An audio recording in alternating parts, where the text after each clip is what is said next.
All right, y'all, welcome to the show. We got a debt ceiling fight looming. Republicans are about to try to lay the smackdown on Democrats and force cuts to Social Security and Medicare. This is a big deal, and we're going to dive into it. We have a new article from NBC News about it. I also have today one of the worst cases of corruption that I've ever seen. And that's saying a lot because I cover corruption almost every single day. And later on, CNN makes an absolute fool of themselves by fawning over the brand new MLK penis statue.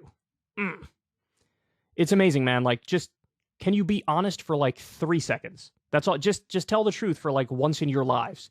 Nope. Apparently that was too much for them to handle. So anyway, without further ado, let's go ahead and jump into it. So this new article here is out from NBC News, and they say House Republicans gear up for a debt ceiling fight clashing with Democrats. Newly empowered GOP conservatives, backed by Speaker Kevin McCarthy, say they'll use the debt ceiling to force budget cuts. Okay, so let me explain a little bit about what the debt ceiling is and how it functions. So this thing was created in the 1970s. And basically, it's this arbitrary cap on our debt. Now, the reason I say it's arbitrary is because we already committed to spending this money in the budgetary process. So, like, that's done. It's over. That money is spent. It's going to be spent. There's no ifs, ands, or buts about it. So you can't just decide right now, like, we should just stop spending the stuff we already allocated the spending for and stuff, bro. That wouldn't work. That's not possible. So really, the only question here is, will the United States keep its word, or will we destroy the full faith and credit of the U.S. government? So the debt ceiling, honestly, it shouldn't really exist. And one of the problems here is people tend to have this default assumption that, like, the way federal government debt works is exactly how a personal budget works. So, like, if you're in debt, or your mom or your uncle's in debt, people think, like, hey, that's a problem. Like, you got to sort of get your finances in order and take care of that. It's not something you could just not address. But the way a federal government works, especially when you have a sovereign currency, it's not the same. So we have $31 trillion with our national debt, but that's all the debt that's been accumulated since the founding of this country, and that's never going to be eliminated, nor is it supposed to be eliminated. Basically, every civilized country has a national debt. And also, federal government debt, so public debt, equals private surplus. So it's like the lifeblood of the economy, in a sense. In order for the economy to grow, you do need public debt. So people just kind of conceptualize this stuff in the wrong way. They think, like, deficit bad, debt bad. And in a macroeconomic sense, it is far more complicated than that. So Republicans sort of take advantage of people's ignorance on this topic and make it seem like, well, we're going to come in here and get everything straightened up, bro. We're going to make sure we don't spend too much money and live beyond our means. And these Democrats are not, fiscally prudent, and we are fiscally prudent. So we're going to be the responsible adults here. When in reality, it's exactly the opposite of that. It is wildly reckless to play with this debt ceiling thing. So if, we blow through that debt ceiling and this isn't addressed, you're going to have a major recession or a depression, and it's going to happen very, very quickly. In 2011, there was a debt ceiling fight with Boehner and the Tea Party versus Obama, and basically, we ended up doing this thing called, I think it was called the fiscal cliff, and they did the sequester. I know these words are wonky, but what that means is there was a 15% cut across all federal government spending across the board because they weren't able to work out a deal beforehand, and that was a disaster. And Standard & Poor's actually lowered the U.S.'s credit rating as a result of it. So this is not something to play with. This is something that needs to be addressed, and honestly, we shouldn't even have a debt ceiling. It's totally arbitrary, and it gives the Republicans leverage for no reason whatsoever. And what they're going to try to do with that leverage, as they're being upfront about, is we want to cut Social Security and Medicare. So wildly, wildly unpopular position, but they're going to, like, take advantage of people's ignorance on it to make it seem like we're fiscally responsible and these Democrats are just insane, bro. So anyway, let's dive into this article here. They say the Republican-controlled House has planted the seeds for a debt ceiling showdown, with Speaker Kevin McCarthy endorsing a push by his hardliners to demand spending cuts as part of any extension to the country's borrowing authority. The political divide is deep and the stakes are high. Ultra-conservative lawmakers insist they don't want the country to default, but their conditions for raising the debt limit are unlikely to be accepted by the Democratic-led Senate or President Joe Biden. So let me also point out here that Joe Biden has said, to his credit, he's drawn a very hard line, and he said, no negotiations, I'm not cutting Medicare, I'm not cutting Social Security, piss off. That is exactly the right approach, and he better stick by that.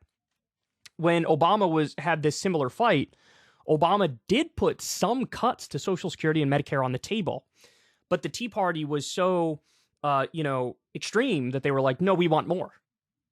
And Obama didn't give them more. And so the deal kind of got blown up as a result of that. So Obama was wrong to put any cuts on the table. But in the case of Biden, it seems like, or at least his posture right now is, I ain't cutting it at all. Now, there is a record of Joe Biden, when he was a senator, talking about how, we should cut Social Security and Medicare to some extent. I'm sure he doesn't want to go as far as the Republicans, but he does want to save them in the long run, which in his mind means cutting them. So is this just the beginning, his starting negotiating position of I'm not cutting anything, and then he'll agree to some cuts? Maybe. That's very possible. If they fail to resolve their differences and cause a default, the range of consequences includes a stock market crash, a recession, higher interest rates for consumers, a weak dollar, a U.S. credit downgrade, and a government unable to meet all its obligations, from funding the military to providing Social Security benefits. So then they go on to explain here what the debt ceiling is. I already talked about it. Oh, I was incorrect. I'm sorry. I thought it was the 1970s that the debt ceiling started. Apparently it was 1917. My dyslexia kicked in, and I probably flipped the 17 and made it 1971 in my mind. Anyway, so you guys know the gist of this, the fight in 2011. When is the debt ceiling deadline? Officially, the U.S. is expected to hit the borrowing limit Thursday. After that, the Treasury Department will use extraordinary measures to keep paying bills, which is expected to continue until early June, when Congress will need to act. Treasury Secretary Janet Yellen told McCarthy in a letter Friday. So that's interesting. They have there's some measures in place, quote, extraordinary measures, to basically kick the can down the road until June. So I don't see how this doesn't end up unfolding more in June then, to be honest, because they always wait till the last minute for absolutely everything. And so it's very likely we get to that point. There is an idea that's been floated by a number of economists, which is the $1 trillion coin, it's called. So Biden could order the printing of $1 trillion coin and just avert this debt limit fight completely. I mean, the issue with that is sort of from the normie perspective, they look at that and they're like, well, that seems kind of crazy. And, it might hurt him in the polls, but what would hurt him in the polls more probably is if this disaster unfolds and we spark a giant recession or a depression. So it's almost like pick your poison here. I don't know. I don't know if he'd do that. I don't know if he'd print the $1 trillion coin. Now, by the way, just to be clear, that coin doesn't immediately go into circulation. So it's not like it's, the money is being pumped into the economy and therefore leading to inflation. It's just minting it. It doesn't go into circulation. Anyway, why does the GOP House complicate debt ceiling negotiations? Conservative lawmakers say that as part of their negotiations to allow McCarthy the speakership, it secured assurances to include major spending cuts to balance the federal budget in any debt limit increase. And to enforce that, they've secured other rule changes that give a small group of members power to remove McCarthy. But Democrats who control the Senate and the White House are unlikely to accept those cuts. They're also opposed to granting policy concessions to lift the debt ceiling, particularly after a 2011 showdown during Barack Obama's presidency when a GOP House brought the U.S. to within days of economic disaster and caused a rating downgrade by Standard & Poor's for the first time ever. The House's new rules, adopted by Republicans last week, require an explicit vote to increase U.S. borrowing authority, eliminating an end run that Congress has previously used to fast-track it. Oh boy, so they made it even harder than the last fight in 2011. What do Republicans want? A variety of things. So far, there's no specific set of demands and no document that reflects a consensus position within the party. Republicans have floated everything from budget cuts to Social Security conservative legislation as part of a debt ceiling increase. So, in other words, force something about the border, force something about immigration. But again, the one that I see floated the most is cutting Social Security and Medicare. McCarthy has said the debt ceiling is a test of the GOP's commitment to hold the line on spending. Appearing Sunday on Fox News, he compared the U.S. government to a spendthrift child with a credit card limit that needs to be reduced. See, it's just a bogus comparison. That's just an insane comparison. Now, by the way, these exact same Republicans in 2017 passed a massive tax cut for the wealthy and corporations. The 83% of that tax cut bill, the benefits went to the top 1%. And it also blew over $1 trillion hole in the deficit. So this idea of like, bro, now we're fiscal hawks. Well, you weren't 7.5 minutes ago when you guys were in control and you wanted to give all the money to the rich. Quote, you couldn't just keep increasing it, he said, calling on Biden to negotiate over spending cuts. You literally can do exactly that. You literally can do that. Let's sit down and change our behavior for the good of America, because what we're going to do is bankrupt this country and bankrupt these entitlements if we don't change their behavior. So, okay, here we go again. Now, there was initially talk of, hey, maybe we'll cut the military like a teensy-weensy, tiny-whiny, littlest amount ever. And then immediately, as soon as McCarthy became speaker, all the Republicans hit the airwaves and they were like, what we're definitely not going to do is cut the military. What they do is they'll say, we'll go, bro, we're going to reduce like the woke stuff in the military, but we're not actually going to cut the budget. Don't be crazy, bro. So here we have a situation where the Pentagon failed 5 audits in a row. They can't account for 59% of their money. They are missing trillions and trillions of dollars. And these guys are like, military cuts are off the table, but definitely come for grandma's check. Definitely do that. Definitely cut healthcare to grandma. I mean, it's comical. You should be able to destroy them in the realm of public opinion in this debate. The Democrats should be able to obliterate them. Representative Ralph Norman said he wants dollar-for-dollar spending cuts for any borrowing limit increase. Plus, we've got to make some headway with the deficit we've got. Jesus Christ. Anyway, so you guys get the gist of it here. Look, this is gonna be ugly, man. This is gonna be ugly.